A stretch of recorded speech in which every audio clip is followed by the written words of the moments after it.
In the annals of the NHL, there's been many, many can't miss prospects. We all look back to Guy Lafleur, Gilbert Perreault, Denis Savard, and others of their talent. But one player really stands out for people that were born in the 60s and grew up in the 1980s. Of course, we're talking about Pat LaFontaine. Now, Pat LaFontaine is probably a top five American born hockey player. His career was cut short by numerous concussions, but his talent was so diverse and so wide in relation to his play. He excelled on the junior ranks, excelled for Team USA, did very well for the Islanders, Sabres, and Rangers, despite those injuries, and consistently in his 8 years with the Islanders between 83 and 91, might have been the best player of that era not to win a Stanley Cup. He played with the Sabres from 91 to 97 and the Rangers 97-98 season. He was inducted in the Hockey Hall of Fame after scoring 468 goals and accumulating 1,013 points. Now, his best years made him the top point getter among American born NHL players, active or retired. Now, he's been named as one of the 100 greatest NHL players in history, and he's also given back in the humanitarian and executive causes for hockey and other disciplines since his retirement. Now, even though he was born in St. Louis, LaFontaine grew up in Waterford, Michigan. Now, his father moved the family to the Detroit area, and as a youth, LaFontaine, like many young prospects in the 70s, drew a lot of interest by playing in the 1977 Quebec International Pee Wee Hockey Tournament with a minor hockey team from Waterford, Michigan. Now, he graduated from Waterford Kettering High School, and get this, ladies and gentlemen, he came to prominence with probably one of the biggest midget careers of all time, with the infamous Detroit CompuWare team in the Michigan League. In 79 games, ladies and gentlemen, amazing statistics: 175 goals, 149 assists for 324 points. Let's put this in perspective: almost four points a game in a very high quality league. And obviously, when the Quebec Major Junior Hockey League came calling, he was going to get a short route to to the pros and the international scene. In 82, 83, in his first season with Verdun, his only season, he notched Lafleur style numbers: 104 goals, 130 assists for 234 points, with only 10 minutes in penalties. Now he added another 35 points, including 11 goals in the playoffs, and another 5 points in the Memorial Cup. Now, as one of the most consistent seasons, he decided not to go to the minor pros, and eventually was drafted by the New York Islanders, and played with the U.S. national team in 83-84, notching 111 points, including 56 goals in only 58 games. Now, we all know LaFontaine for the great one-game playoff run he had in 1984. He scored 13 goals on 15 games in regular season, and in the infamous final game of the Stanley Cup Finals, Islanders against the Oilers, he scored two goals, I think, within 20 seconds in the third period of the eventual 5-2 loss by the Islanders that allowed the Oilers to win the Cup. But he had such a great reputation, a gentleman hockey player in every way. Now, 84-85 was a struggling year for him. He only scored 19 goals with 54 points. By the 86 season, his statistics were starting to rise quickly, and he had 30 goals, 23 assists for 53 points in 85-86. In 87, his big breakout year, the infamous overtime goal against Washington became, drew LaFontaine's legacy to levels that were comparable to Denis Savard, Mike Gartner, Mark Messier. LaFontaine's style is best to be described as intuitive. He knew where the net was. He had a rifle shot, and too bad he was only like 5'10", 5'11". Wasn't the biggest player in the world, and this caused a lot of the incidents later on, because when he really was suffering from concussion syndrome, he was what do you call, the opposing players were trying to cripple him on many, many occasions. But because he was mostly a New York team, New York squad based player, his legend in New York is probably one of the biggest, just as big as Messi in the modern era. Now, the Easter epic goal, basically his legend started to continue. And he said a lot of people have told him that, people tell me where they were when I scored that goal. I can remember where I was, but I don't want to get into it because I was at a strip bar for 2 hours before I went home to watch the game in Campbellton, but that's another story altogether. Um, the idea of LaFontaine in New York, they were trying to rebuild the team to get back to the Stanley Cup run, but it wasn't working. And it got so frustrating that he turned down a $6 million contract offer and decided not to report the Islanders for the start of the 91 season. Um but his time with the Islanders were up. LaFontaine was eventually traded to the Sabres for four players, including former first overall pick Pierre Turgeon. And in only 57 games that season, LaFontaine scored 46 goals and 93 points.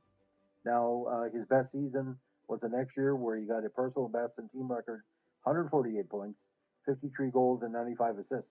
Now, get this, ladies and gentlemen, but Buffalo, he didn't have many people to play with. There was no shut to his Lafleur. There was no Robert and Martin to his Perreault. I mean, he was doing a lot of it by himself. Sure, McGillney and a few other players were not too bad, but one before he got together with Gilney, there was no indication that Buffalo had that second sniper. But as soon as LaFontaine and McGillney worked together, they started to pick up. Now their best chance for a playoff run, of course, was the '93 season, but they met up with Montreal and they couldn't overcome the overtime magic of Montreal. Now. LaFontaine that season as well.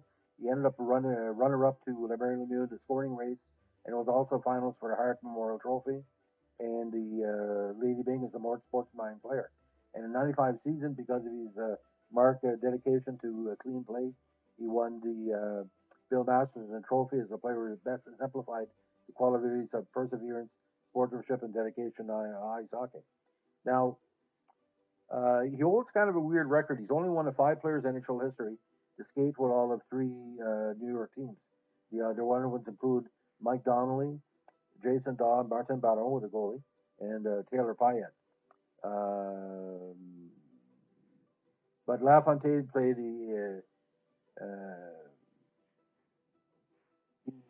he was dedicated to New York teams because he was, if anything, an American hero to hockey players.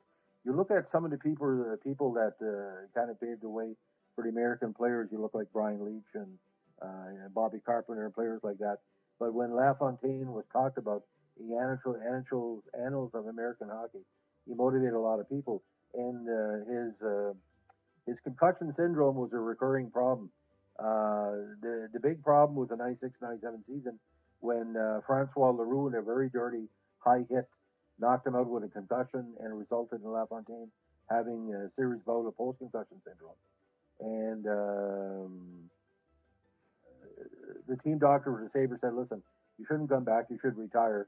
But LaFontaine still believed he could play, and he was traded to the Rangers after a very, very rough season. And he had a good season with the Rangers, but an accidental collision with teammate Mike Keane caused another concussion, and he was out for the remainder of the season. It officially announced his retirement on October 12, 1999.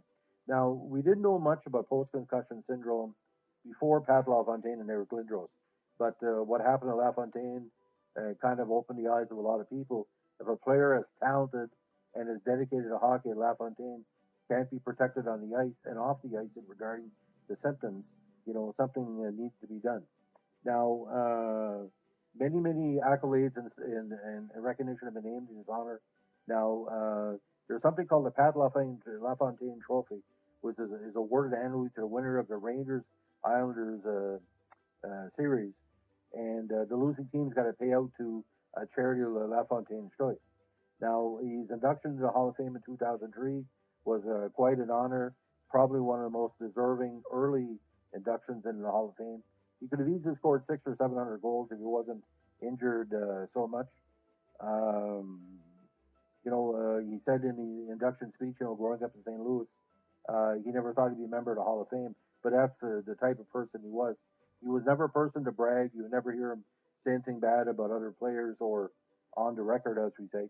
And of course, he's number 16, which he just like Pocket Rocket. Number 16 is used by a lot of children in Canada States as a sign of excellence. The number was retired in the Buffalo Sabres in 2006, and he was also inducted in the Buffalo Sabres Hall of Fame in 2004. And he was also voted the third greatest Sabre in the team's 40-year history. Now, I don't know why the Islanders don't really recognize him as much. Maybe because of the post cup malaise, because LaFontaine really was just a small part of the drive for five.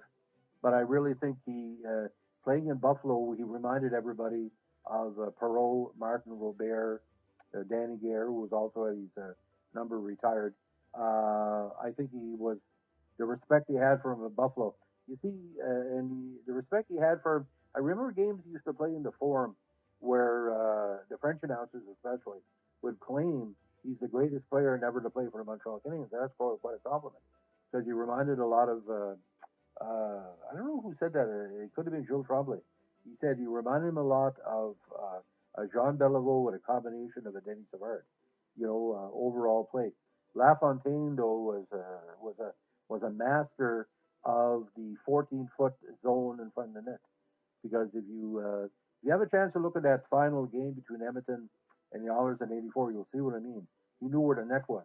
My God, for you to score almost 200 goals in midget, you're averaging 2-3 goals a game, and midget are big players. They're 6 feet, 6'1" forwards. They're not Pee Wee or Bantam. I mean, it's quite a recognition. Now, post hockey career, he received the Congressional Medal of Honor Society Award, Patriot Award, for his contribution to the military morale throughout his career.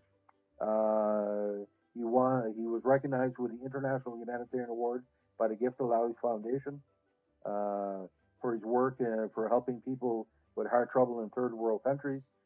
Inducted in the Michigan Sports Hall of Fame, Detroit in '84.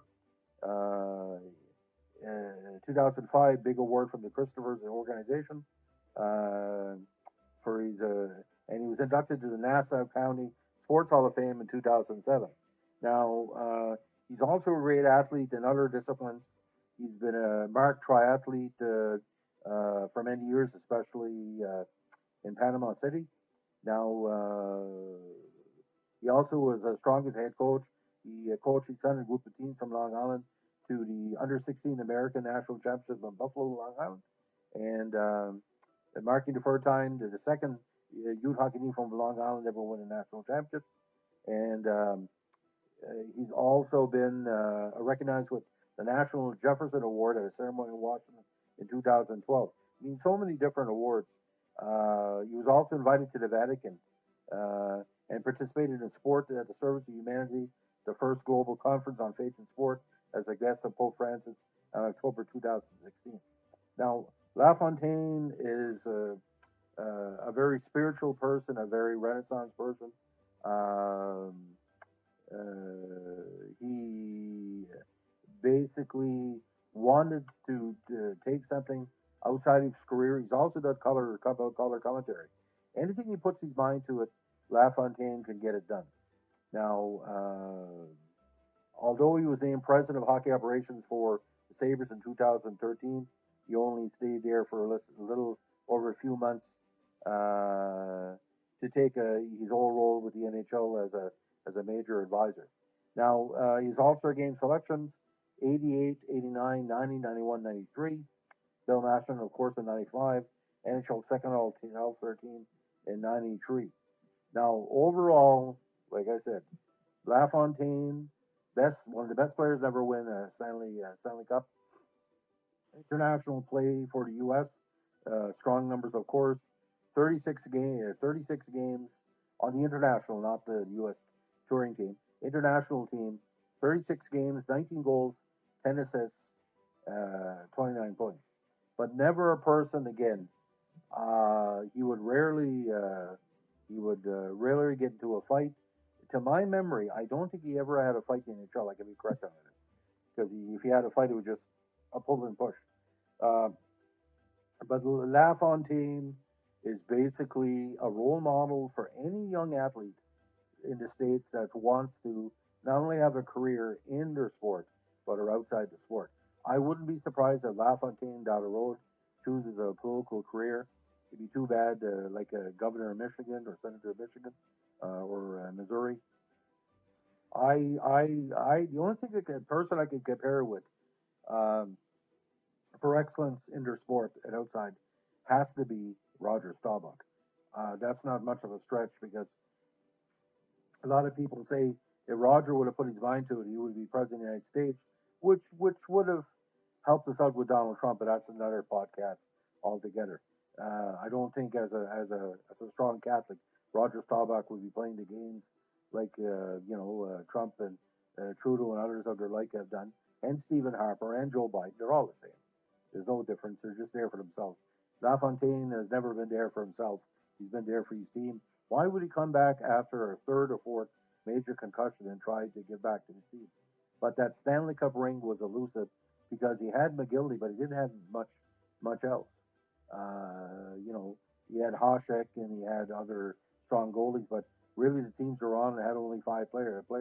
Buffalo was more a grinding team like Montreal, and But imagine if he ever played with Wayne Gretzky or Brett Hull or Robitaille or something like that. Somebody to protect him, like somebody like a big goon to protect him. He never had anybody to really protect him because when the goons can't keep up with him on their line, how can he protect them? He was fast, he was speedy. So, ladies and gentlemen, it's COVID Sunday. The reason why I'm doing this podcast at Pat LaFontaine because I don't really see too much on TV about his overall career on the ice and off the ice. I really think it's a very interesting life study because he's not over yet. And it was a hard job with the women back in the day too. There a lot of people I went to high school with back in the day were very shocked how nice looking he was because in '83, '84, Edmonton had a lot of fans, but LaFontaine when he scored those two goals, that those 18-year-old chubby cheeks.